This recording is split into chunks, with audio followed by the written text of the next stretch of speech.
That was easy. Just kidding. It took 2 days. Okay, so I'm getting ready to take out these braids. So this is a weird angle, but I think it works good for, works well for these.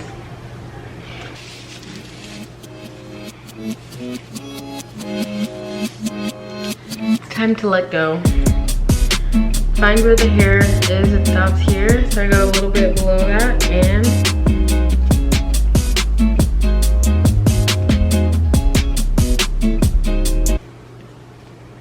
these scissors are great. Boom.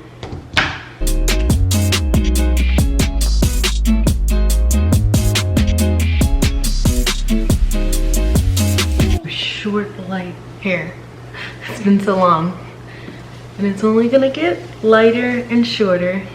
Okay, so then usually when I would do this, I would have a spray bottle and I would try to, cause you know, you get the white stuff that's on the like base of your braid, that's your sebum. We now know it's sebum, and normally I would take a spray bottle, and I'll probably go get one in just a second, and just spray it, and that usually melts the waxiness, and then I just like rake it down the hair.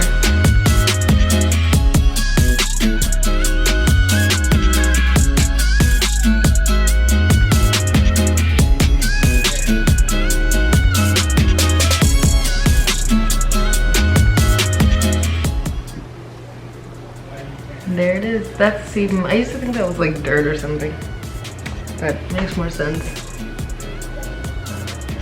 Oh my gosh, I haven't had a hair in so long. And then the knots, like the balls, you want to try to just pull those apart without doing too much snapping, because we all know we have that sensitive 4C. My hair's like, but actually, I put some shea butter on it a few days ago. My mom did. Looks pretty good, or feels pretty good. Some hair is gonna shed. That's another reason I spray it, so that it can shed without being too dry, so it won't rip the hair that it's like wrapped around. Anyway, okay.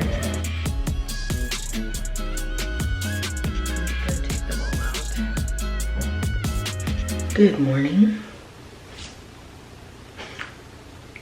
So I went to sleep with my hair taken out, but it is so tangled and so mangled. It's gonna need some serious TLC, which is what I'm about to start now. I'll show you a front section, but I always start, or I usually start from the back. And when you braid your hair, let's see if I can zoom. You can get these sort of clumps where your hair is kind of sticking together. There's like balls of knots, like this one, where it's just like mushed and matted together. And those, take a spray bottle, it's got some oils and some apple cider vinegar mixed with water. Shake it up, drench it,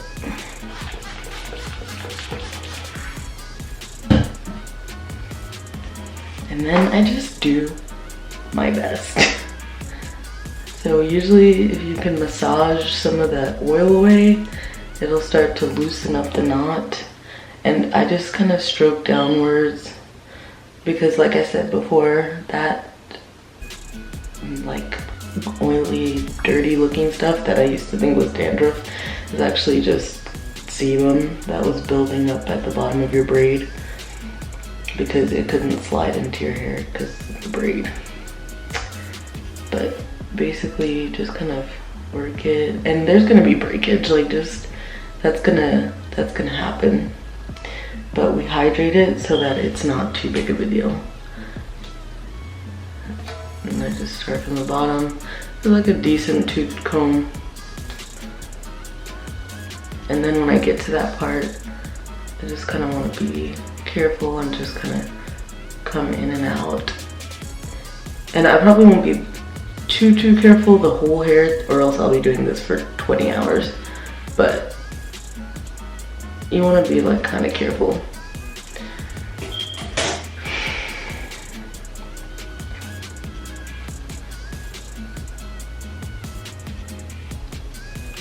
And then I just go in with my fingers and I just kind of try to pull it apart.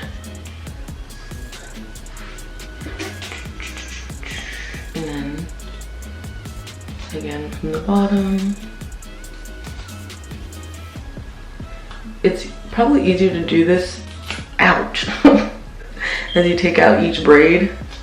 So like you take out a braid and then you detangle the section, which is how I normally did it, but since I started taking my hair out late last night, last time I did that it took me several hours, so I didn't want to do that late at night. So I just took it out. But yeah, then you just go through and you normally detangle, and those little clumps and stuff, some of them will come out, some of them will just melt.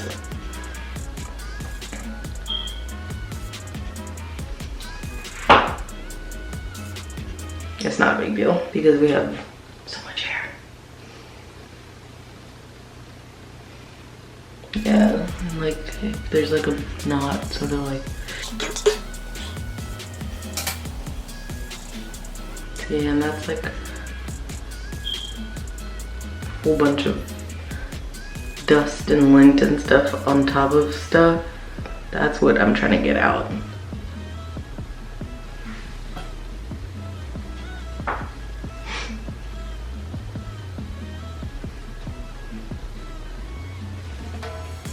Okay, and then when it's done, I'm looking for my hair to go back to the way that I'm used to it, which is springy, springy, but easy to run my fingers through when it's wet. More of that stuff just coming off.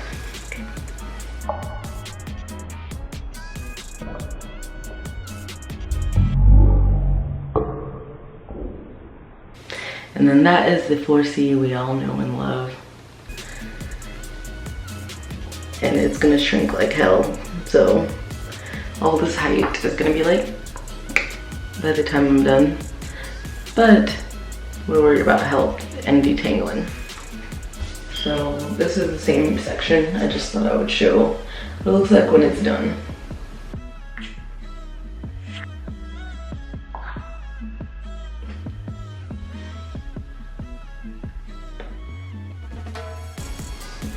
Again, it'll be a little clumpy because it's a few months of hair.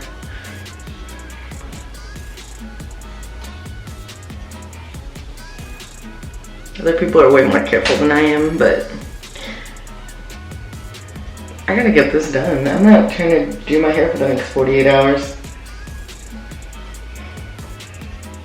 And when I wash it, it'll grow. And then after I finish enough,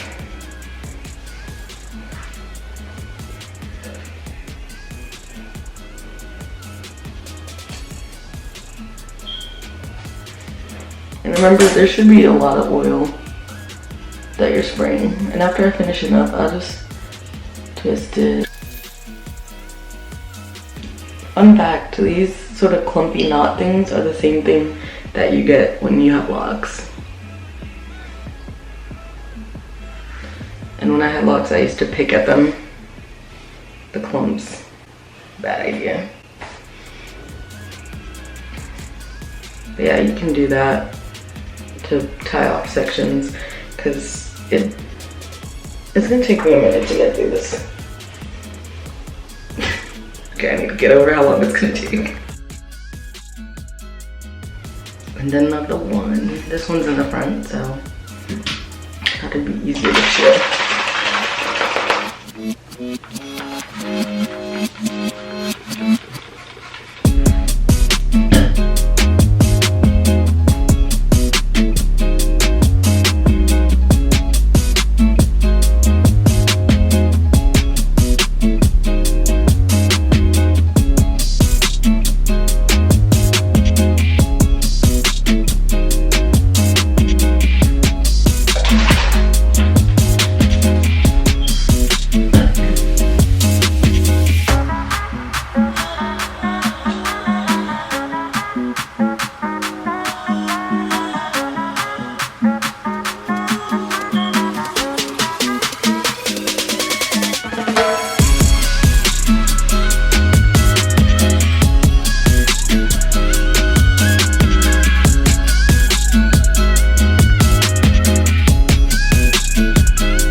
hours later.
Okay, so my hair is officially out of braids. So you saw I try to be very careful when I take them out, but I also, you know, try to go quickly. So this is my hair. I wet it, put some shea butter on it, sprayed it with some ACV water mixed with oil while I was detangling it. And then I put some shea butter in the front, just around the crown, and I put this thing, this is one of those braid things, and then for these curly cues I put some water, shea butter, and then twisted them, or spun them. I think it adds a little flair to this hairstyle. But yeah, that's it. That was easy. Just kidding. It took 2 days. Okay, it took an evening and a morning, but yeah. So my hair is still really full and really healthy, because when I have my braids in, I make sure I spray it with the ACV water. Just a little ACV, a bunch of water, and then some oils. And I can show you the oil that I use. It's Lucky 7 from Hairizon. You can order it, I think, from Amazon. You can order it from their website. They have a store. You can get it a million different places. But the Lucky 7 growth oil, it just has everything that you need in one oil. And then, of course, I mix my own shea butter. And it's basically just really easy to spread and really, like, soft and ready to use, instead of real shea butter, which you kind of have to work it. This shea butter is kind of, instead of whipping it, I just like melt it and I add oils, and that loosens up the consistency so that it's like more like buttery and more melty, and that helps, and it's not as heavy when it goes on my hair. But I think later this week, or yeah, sometime, I need to do a protein treatment, which I try to do every few months, which is, we'll explain that in another video, I guess. Protein treatment, and also probably shampoo it, which I don't like to shampoo my hair at all, because it leaves it stripped. Like, it takes the little bit of like oil and wax and sebum that it produces, and it like gets rid of it, and then the hair is just like wiry, and there's no like definition, there's no like fullness. It just leaves the hair feeling so like dry and like stripped. But I think I do need to shampoo it, because my scalp, it's been a while since it's been like cleansed fully, and my hair's starting to get too long now to just like get under the water, so I'm gonna have to probably wash it in sections from now on.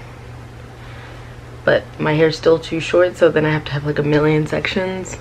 But yeah, so anyway, I just thought I would share how I do my natural hair, because I think a lot of people, especially a lot of South Africans and Africans in general, have like true 4C hair, like where it's just like, it's very tightly coiled. Like you can see like my curls are like microscopic. Like and this is me like wetting it, putting shea butter, and then twisting it. Like had I just wet it, it'd be like pfft. But like I like twisted it down just to like get it to like relax, and you can see at the root it's like all fuzzy, which is how it normally is. Like I think people with like 4C can benefit from my experience with my hair and what I do with my hair. And you know, it's been a year now that I've had this hair, and I think I've learned a lot. I've debunked a lot of misconceptions about my hair. Like I used to think my hair was really thin, and that's not true at all. And I used to think it wasn't that strong, which is actually stronger than I thought it was gonna be. And I also just didn't know how dense that it would actually end up being, and it's very, very, very dense. And I didn't know how much shrinkage was so true and so real. Shrinkage. But yeah, this is my hair. Now I'm gonna go enjoy the weekend.